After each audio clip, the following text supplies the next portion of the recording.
सबसे पहले बात करेंगे बागपत की, जहां पर एनजीटी के निर्देशों की धज्जियां उड़ाकर रख दी गई।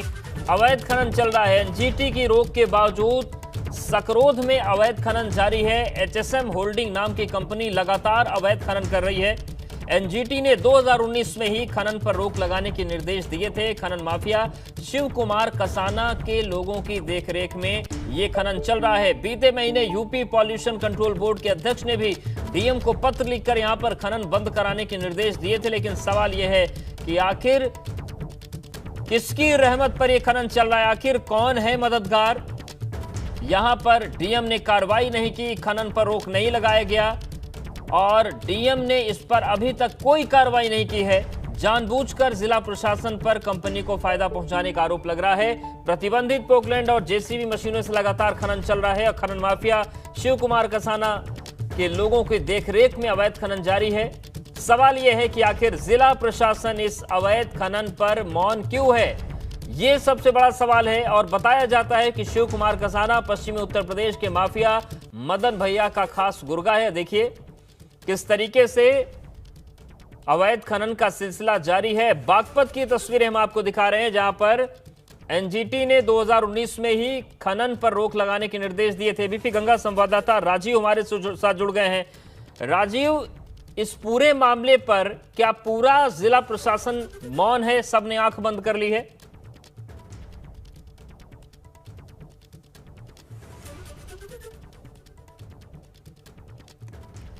राजीव, सुन पा रहे हैं क्या आप?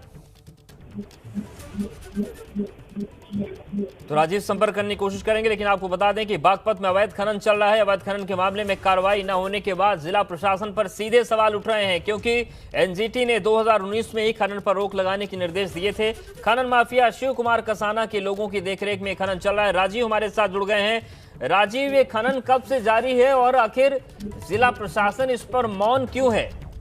देखिए, बागपत के खेजड़ा थाना क्षेत्र का ये गांव पड़ता है सागरोद। यहाँ पर यमुना नदी बहती है, यूपी हरियाणा को जो जोड़ती है, उसके बीच में यमुना नदी है। यहाँ पर ही कई साल से 50 बालू का जो खनन का छोड़ा गया था, 50 एकड़ का पट्टा छोड़ा गया था, उसकी आड़ में यहाँ पर लगातार अवैध खनन हो रहा है। 50 एकड़ से ज्यादा क्षेत्रफल में ये लोग खनन कर रहे हैं। खनन माफिया यहाँ से दिल्ली और हरियाणा को भी बालू सप्लाई होता है, यानी कि हर रोज लाखों का खेल यहाँ पर हो रहा है। जो लोग शिकायत करते हैं उनकी शिकायतों को नजरअंदाज कर दिया जाता है। जब यदा कदा शिकायत होती है तो उसकी शिकायत भी खनन विभाग को करनी होती है। खनन विभाग उसकी ज्यादा शिकायत में कुछ नहीं करता है, जिससे रिपोर्ट क्लीन चिट दे दी जाती है खनन करने वालों को। इस तरह यहाँ पर यमुना का पारिस्थितिक संतुलन भी बिगाड़ कर रख दिया गया है। यमुना में बड़े बड़े कुंड आराम से देखे जा सकते हैं। आने वाले दिनों में बाढ़ का खतरा भी सागरोद गांव को जो है उसमें आशंका रहेगी कि कहीं ना कहीं बाढ़ का पानी जो है सागरोद की तरफ को रुख ना कर ले। इन तमाम बातों को जिला प्रशासन को देखना चाहिए और इस मामले में कार्रवाई करनी चाहिए। मौके पर धरातल पर जाकर देखना चाहिए कि किस तरह वहां पर बड़े बड़े कुंड और विशालकाय मशीनों से खनन हो रहा है। यानी यह कहें कि नदी में रहने वाले जीव जंतु भी जो है या तो छोड़कर चले गए हैं यहाँ, या वो हेलो जी बिल्कुल राजीव, लेकिन सवाल ये भी उठता है कि कौन ऐसा है जो इस माफिया का मददगार है? किन लोगों की रहमत बनी हुई है कि अधिकारी सब जानबूझकर भी चिट्ठियों के बाद भी आंख बंद करके बैठे हैं? अच्छा, ये बता दूं, मध्य प्रदेश के रजनीश सिंह मल्होत्रा के नाम ये 50 एकड़ का पट्टा छोड़ा गया था, जो 2023 तक है। लेकिन इसके पीछे दूसरे जो माफिया हैं, खनन माफिया, गाजियाबाद के खनन माफिया हैं, यूपी के खनन माफिया है, वो लगातार उसकी पर्दे के पीछे पर्दे के पीछे तमाम लोग खनन करते हैं। वो नाम रजनीश सिंह मल्होत्रा का रहता है, जबकि पर्दे के पीछे खनन कोई और करता है। शुक्रिया आपका राजीव, जानकारी और अपडेट्स को देने के लिए।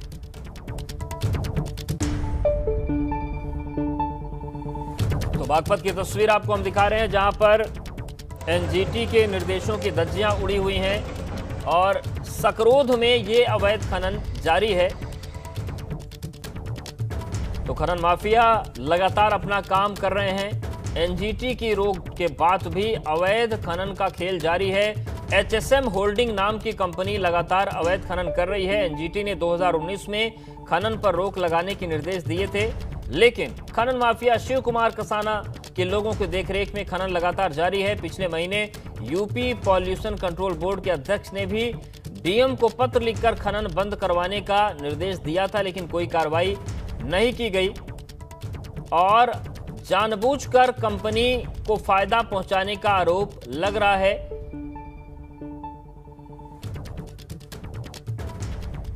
तो बागपत में एनजीटी के निर्देशों की धज्जियां उड़ रही हैं और सकरोध जो इलाका है यहां पर अवैध खनन लगातार जारी है।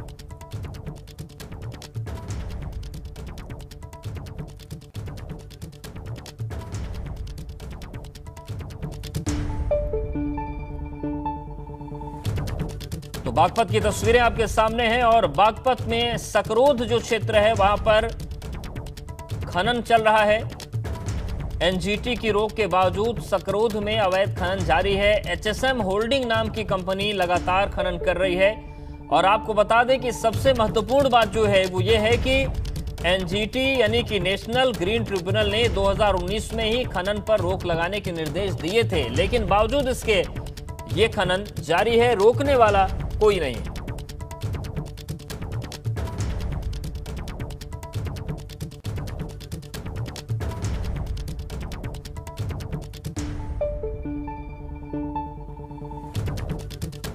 तो बागपत में एनजीटी के निर्देशों की धज्जियां उड़ रही हैं और जिला खनन अधिकारी राजकुमार जी हमारे साथ जुड़ गए हैं। सर, आपका बहुत स्वागत है एबीपी गंगा में।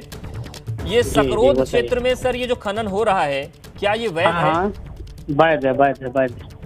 तो क्या ये एनजीटी ने जो आदेश दिया था 2019 में रोक लगाई थी, तो क्या उस आदेश से इतर है या ये वाला पूरा खनन का क्षेत्र? वो रोक लगाई थी पोकलैंड मशीन के लिए जी, लेकिन पोकलैंड मशीन सर यहाँ पर चल रही है। नहीं वो तो चलेगा, ये हाईवी नहीं है, लाइट मशीनें हैं सभी। अच्छा, वो हो गया, एनजीटी में भी सब दाखिल हो गया है, सब हो गया। अच्छा, मतलब जो भी इस पूरे खनन को लेकर विवाद की स्थिति थी वो निपटारा हो चुका है उसका? हाँ, हो गया। इसमें कुछ भी अवैध नहीं है सर? नहीं, सब ठीक। ठीक है, धन्यवाद आपका जुड़ने के लिए। तो जिला खनन अधिकारी जुड़े हैं और उनका कहना है कि जो पोकलैंड मशीन है वो लाइट वेट है, इसलिए ये अवैध नहीं है और उनका ये भी तर्क है कि जो भी कागजी तौर पर दिक्कतें थी वो सही कर ली गई है। आगरा के पारस कांड में एबीपी गंगा की मुहिम का असर हुआ है। खबर दिखाने के बाद शासन प्रशासन में खलबली हो गई। पारस अस्पताल पहुंचकर जांच कर रहे अधिकारी। मौत वाली मॉकड्रिल से प्रशासन पर सवाल उठ गए हैं। पारस अस्पताल कांड के लिए क्या प्रशासन भी जिम्मेदार है? क्योंकि जब पहली लहर कोरोना की आई थी तो सबसे बड़ा स्प्रेडर यही पारस अस्पताल बना था। फिर सवाल उठा कि आखिर दूसरी लहर में इसे L2 का हॉस्पिटल जिला प्रशासन एक बार फिर से क्यों बनाया? तो सवाल यही है कि जिस अस्पताल में मौत वाली मॉकड्रिल की गई, क्या उसके लिए प्रशासन भी जिम्मेदार है? क्योंकि जिस तरीके से पूरा वीडियो सामने आया है, इसमें आगरा के जिलाधिकारी और सीएमओ पर भी सवाल खड़े होते हैं कि जिस अस्पताल का ट्रैक रिकॉर्ड पहली लहर में खराब हो गया था, आखिर उस पर दोबारा रहमत क्यों की गई? और नितिन हमारे साथ जुड़ गए आगरा से। नितिन, फिलहाल इस पूरे मामले में क्या क्या हो चुका है? क्योंकि इस सवालों के घेरे में अस्पताल के मालिक के साथ ही साथ प्रशासन भी पूरी तरीके से है।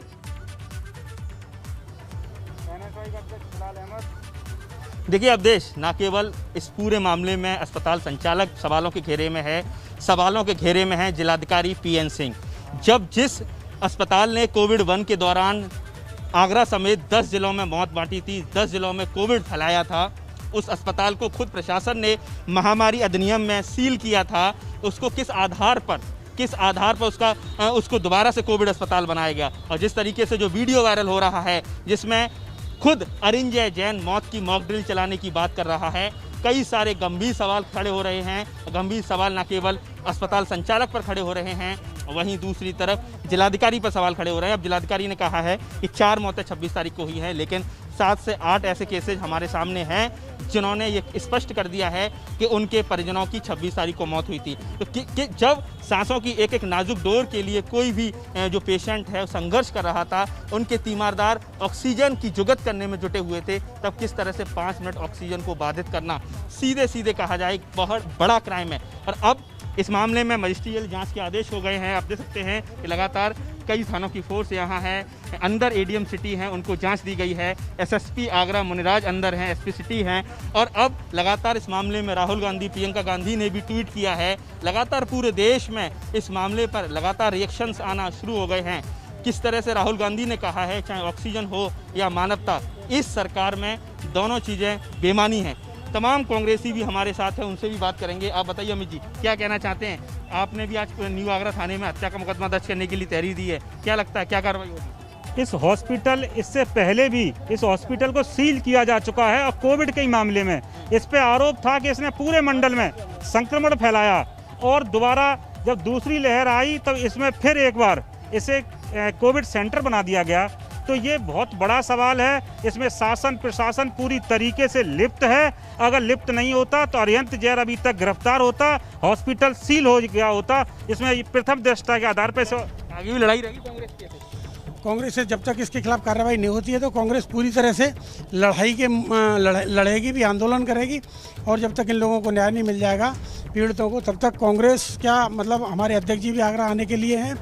क्या आप किसकी बात कर रहे हैं? आप अजय लल्लू जी की बात कर रहा हूँ, उनसे भी मेरी बात हुई है। बड़ी खबर यह है कि प्रदेश अध्यक्ष अजय कुमार लल्लू आगरा आ सकते हैं और वो पीड़ितों से मिल सकते हैं। और भी कांग्रेसी हमारे साथ हैं। अपूर्व, क्या कहोगे, किस तरीके से लगातार एक मुहिम जो एबीपी गंगा ने चलाई है और उसमें लगातार परत दर परत लगातार खुलासे हो रहे हैं, क्या कहना चाहेंगे? देखिए, डॉक्टर अरिंजय जैन ये जिस समाज से आते हैं वहाँ एक बात कही जाती है, अहिंसा परमो धर्मा।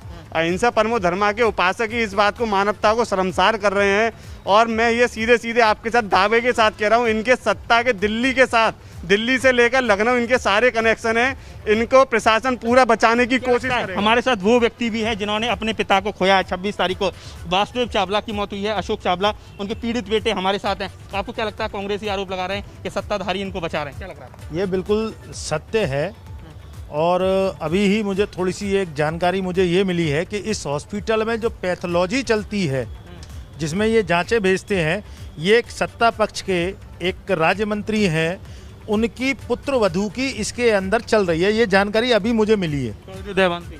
नाम मुझे नहीं पता, लेकिन मुझे राज्य मंत्री बताया गया है कि राज्य मंत्री की पुत्र वधू की भी यहाँ पे पैथोलॉजी लैब चलती है। तो सीधी सी कहानी है कि राज्य मंत्री जब इसमें इन्वॉल्व होंगे तो प्रशासन से क्या उम्मीद की जा सकती है न्याय की? क्या लगता है जिलाधिकारी आगरा, आप खुद अपने हाथ में भी तहरीर लिए हुए थे, आपने आज वो एप्लीकेशन दी है डीएम आगरा को, क्या लग रहा है आपके पिता को इंसाफ मिलेगा? मैंने ऑक्सीजन से घुट-घुट के उनकी मौत हुई है, लग रहा है आपको, लगता है ऐसी बात? आपको मैंने पहले भी कहा था और अब दोबारा से कह रहा हूँ आपके चैनल के माध्यम से, अगर मुझे न्याय यहाँ नहीं मिला तो मैं हायर अथॉरिटी पे न्याय के लिए जाऊँगा।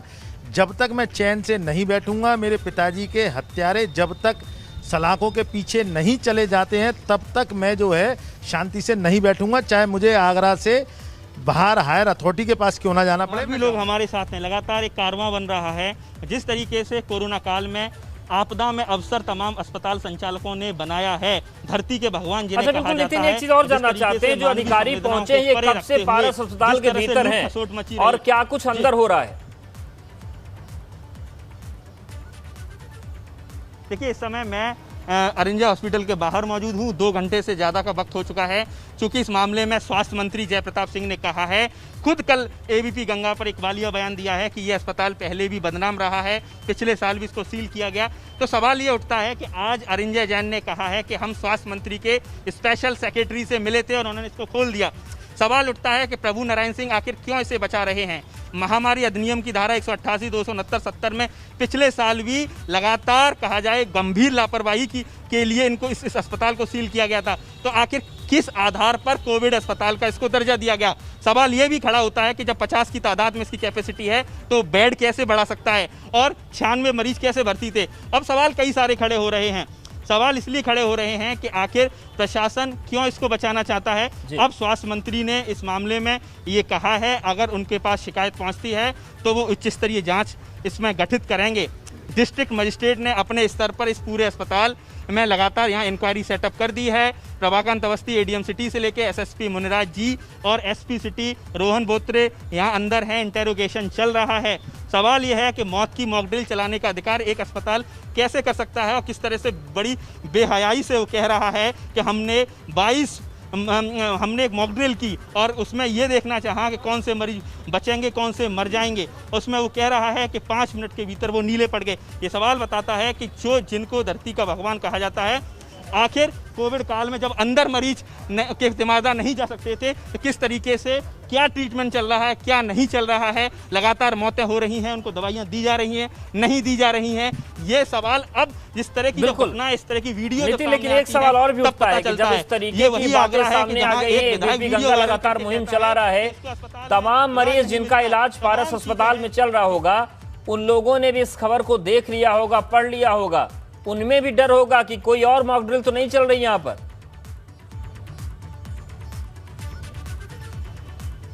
देखिए बिल्कुल कई सारे ऐसे आज कई सारे जो पीड़ित पक्ष के लोग हैं तमाम थानों में पहुंचे हैं।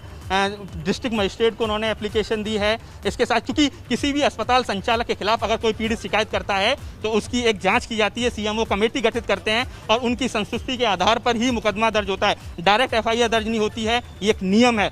ऐसे में आज 3 से 4 पीड़ितों की तरफ से एफआईआर दर्ज करने के लिए आज तहरीर दी गई हैं। इसके साथ ही जिलाधिकारी से भी पीड़ित मिले हैं।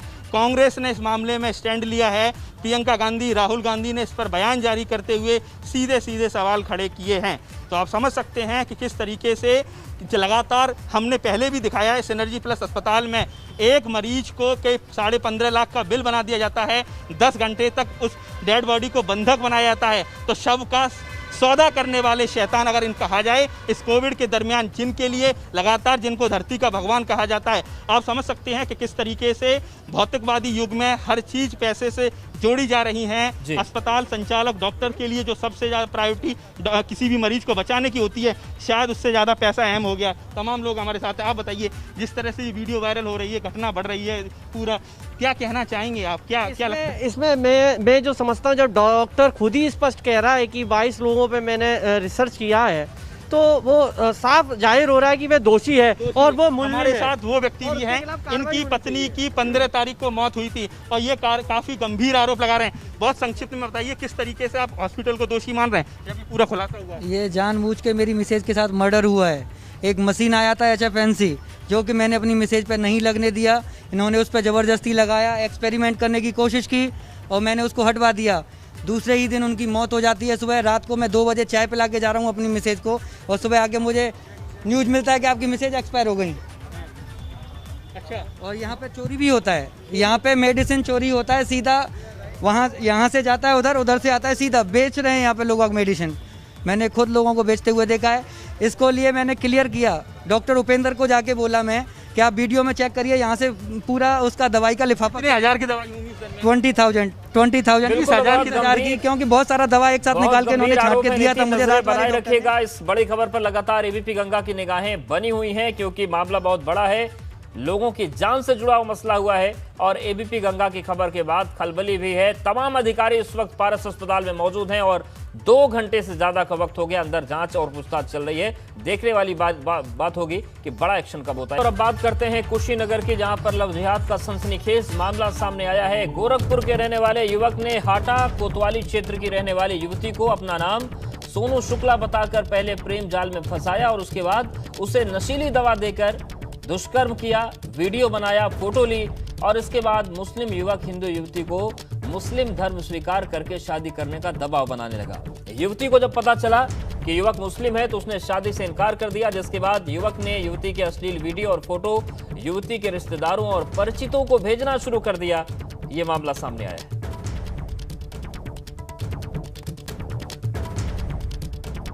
जब मैं इतना बात सुनी तो उससे जब मैं पीछा छुड़ाना चाही हूँ, जब हमको पता चला कि मेरे मोबाइल का सारा रिकॉर्ड उसके पास है, तो मैं अपने घर आई, अपना सिम तोड़ दी, अपना मोबाइल फॉर्मेट कर दी।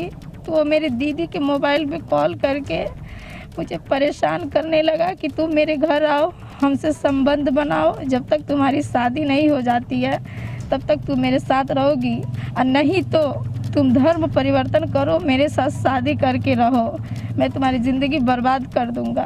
शुक्ला बोल के ले गया और उसके बाद 2 महीने 4 महीने हमको कुछ पता नहीं, लेकिन उसको साथ क्या किया, फ़ोटो लिया, हैंड सब कुछ कर दिया है। अब उसकी ज़िंदगी बर्बाद हो रही है। बिया लगा हुआ था, बिया कट भी गया। तो हम आए एसपी साहब के पास, अब इसका नया हमको मिलना चाहिए।